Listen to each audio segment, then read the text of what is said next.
بسم اللہ الرحمن الرحیم۔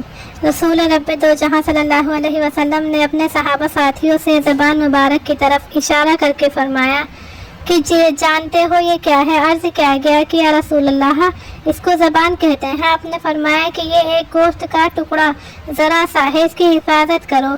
سب جھگڑے فساد اسی سے ہوتے ہیں۔ جو چپ رہا اس نے سب آفتوں سے نجات پائی۔ ضرورت پر بولو۔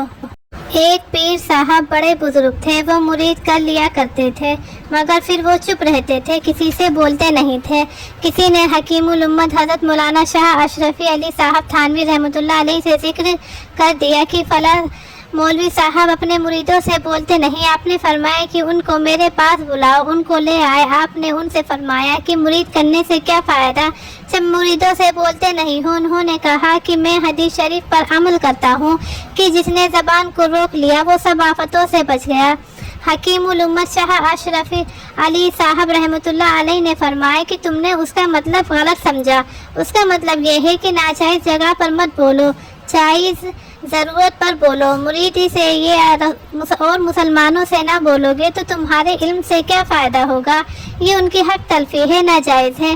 ان مولوی جی نے توبہ کی اور کہا کہ حضرت بے شک میں حدیث شریف کا مطلب نہیں سمجھا تھا، آپ نے مجھ کو سیدھے راستے پر لگا دیا۔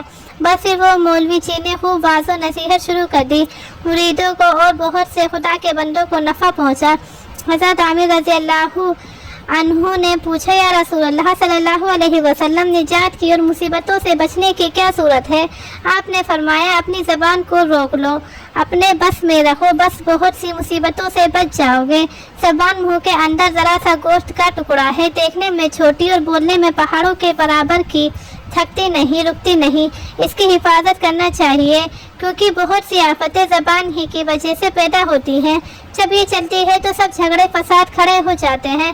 زبان کی حفاظت کا طریقہ بزرگان دین نے یہ بتلایا ہے کہ جس کام میں کوئی فائدہ نہ ہو مت بولو، ضرورت سے زیادہ نہ بولو، بےہودہ باتیں اور ناجائز باتیں مت کرو، بحث نہ کرو، لڑائی جھگڑا نہ کرو، گالیاں مت دو، ظلم اور زیادتی نہ کرو، ناچنا گانا، حد سے زیادہ ہنسی مذاق کرنا، کسی کی ہنسی اڑانا، بے عزتی کرنا، جھوٹ بولنا، جھوٹا وعدہ کرنا، غیبت اور چغلی خوری یا کسی کو برا سمجھنا، کسی کو بہتان لگانا، ان سب خرابیوں کا چھوڑنا ضروری ہے۔ آج کل ہر چھوٹے بڑے میں یہ بیماری پھیل رہی ہے، اس لیے بڑی بڑی آفتیں پیدا ہوتی ہیں۔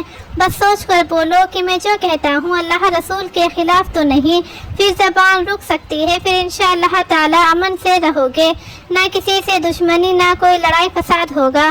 مسلمان بھائیوں اور بہنوں، زبان کی حفاظت کرو۔ زبان ایسی چیز ہے کہ اس سے دنیا کی لڑائی جھگڑے، فساد و قتل و غارت، لوٹ مار، گھروں میں، ملک میں، رشتہ داروں میں، میاں بیوی میں، بھائی بہنوں میں جھگڑے پیدا ہو جاتے ہیں۔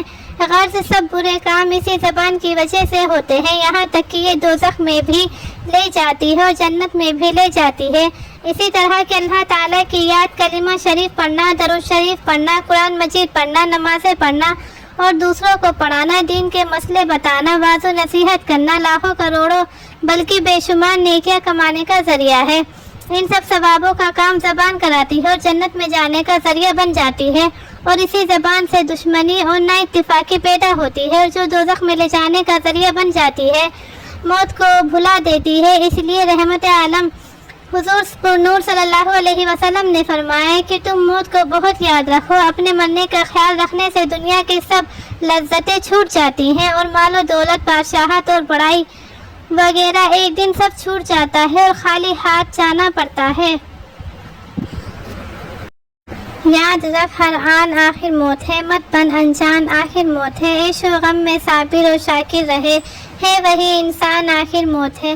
مر گیا فرعون اور قارون مر گیا، مر گیا حامان آخر موت ہے، ہو گیا اگر تو سکندر وقت کا پھر بھی اے سلطان آخر موت ہے، زور و طاقت میں کوئی تجھ سا نہیں، رسم دوران آخر موت ہے، حکم خالق کے بجالا تو تمام، دیکھ لے قرآن آخر موت ہے برابر تخت ہو یا تاج ہو، دے خدا ایمان آخر موت ہے، اس سرائے ہستی فانی میں ہم دم کے ہیں مہمان آخر موت ہے، بارہا مسلم ہم تجھے سمجھا چکے، مان یا مت مان آخر موت ہے۔